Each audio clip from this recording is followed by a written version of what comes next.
नमस्कार दोस्तों, आप सभी का स्वागत है स्टेनो हेल्प में। तो दोस्तों, अगर अपनी हिंदी को शुद्ध करना चाहते हो तो जल्दी से जल्दी टेलीग्राम ग्रुप को ज्वाइन कीजिए, क्योंकि वहाँ पर आपको जो क्विज दिए जा रहे हैं उनमें शुद्ध और अशुद्ध वाक्य दिए जाते हैं, उनमें से आपको चयन करना होता है। तो बिना समय गंवाए आप टेलीग्राम ग्रुप को ज्वाइन कीजिए। ग्रुप ज्वाइन करने के लिए आपको डिस्क्रिप्शन में जाना है, वहाँ पर एक लिंक दी हुई है, उस लिंक पर क्लिक करके आपको ग्रुप ज्वाइन करना है। तो आज की डिक्टेशन की गति रहेगी 80 शब्द प्रति मिनट। तो बिना समय गंवाए स्टार्ट करते हैं। 3, 2, 1 स्टार्ट। भारतीय दंड संहिता ने यह निर्धारित किया है कि क्या गलत है और इस तरह के गलत करने के लिए क्या सजा है विराम। यह संहिता इस विषय पर पूरे कानून को समेकित करती है और उन मामलों पर विस्तृत होती है जिसके संबंध में यह कानून घोषित करता है विराम। पैरा IPC अध्याय 4 में सामान्य अपवादों के तहत बचाव को मान्यता देता है विराम। IPC के 76 से 106 खंड इन बचावों को कवर करते हैं विराम। कानून कुछ सुरक्षा प्रदान करता है जो किसी व्यक्ति को आपराधिक दायित्व से बचाता है विराम। ये बचाव इस आधार पर आधारित हैं कि यद्यपि व्यक्ति ने अपराध किया है, उसे उत्तरदायी नहीं ठहराया जा सकता विराम।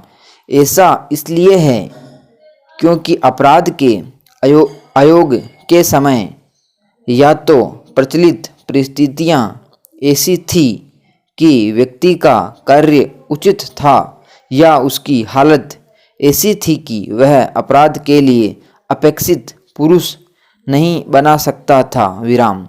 बचाव को आम तौर पर 2 प्रमुखों के अंतर्गत वर्गीकृत किया जाता है, न्यायसंगत और क्षम्य विराम।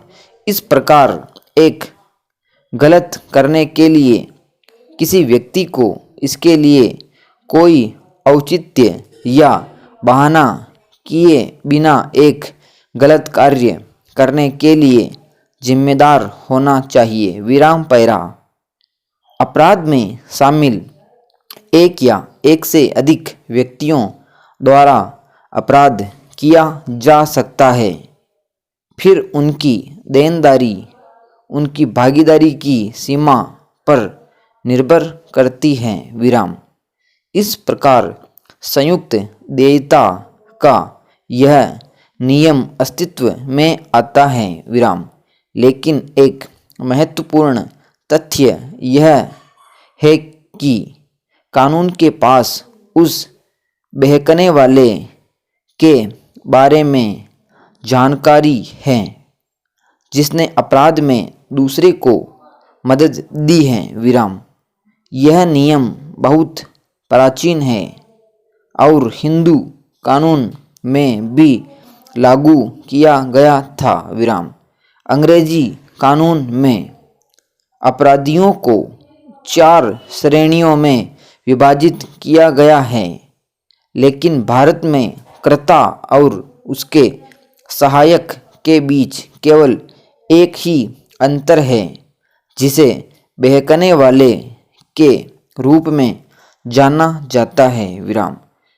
अपहरण का अपराध IPC की धारा 107 से 120 के तहत आता है विराम।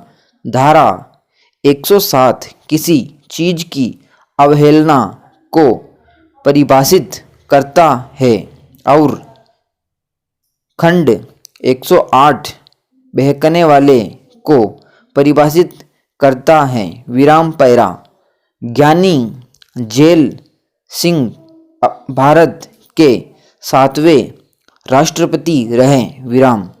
झैल सिंह नेहरू व गांधी परिवार के सबसे बड़े समर्थक थे विराम, जिस वजह से कई बार उनकी आलोचना भी होती थी विराम। देश के सबसे बड़े राजनैतिक परिवार से अच्छे संबंध के कारण झेल सिंह कम समय में बहुत ऊपर ऊंचाई तक पहुंच गए थे। विराम। झेल सिंह का राष्ट्रपति काल काफ़ी चुनौती से भरा रहा, लेकिन उन्होंने इसे अपनी समझ से पूरा किया। विराम पैरा। झेल सिंह को जनरल सिंह भी कहते थे। विराम।